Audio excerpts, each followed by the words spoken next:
شاید مهمترین امر معنوی که باید ازش صحبت بکنیم این باشه که ترس نابجای انسان موجب میشه جلوگیری بشه از ترس به جای انسان.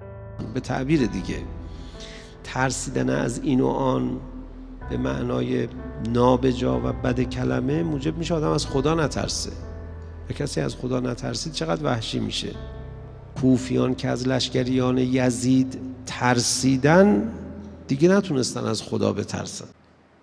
بعد دیدید چه کردن با بچه های ابا عبدالله الحسین؟ قطعه کردن بچه های ابا عبدالله الحسین. ترس نابجا گاهی آدمو به اینجا میرسونه، به یک قساوت قلب وحشتناک میرسه، چون بالاخره یه ذره ترس از خدا میتونه کلی آدمو نگه داره.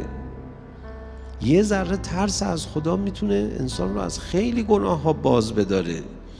یه ذره ترس از خدا اینقدر برکات داره که میتونه زندگی انسان رو متحول بکنه.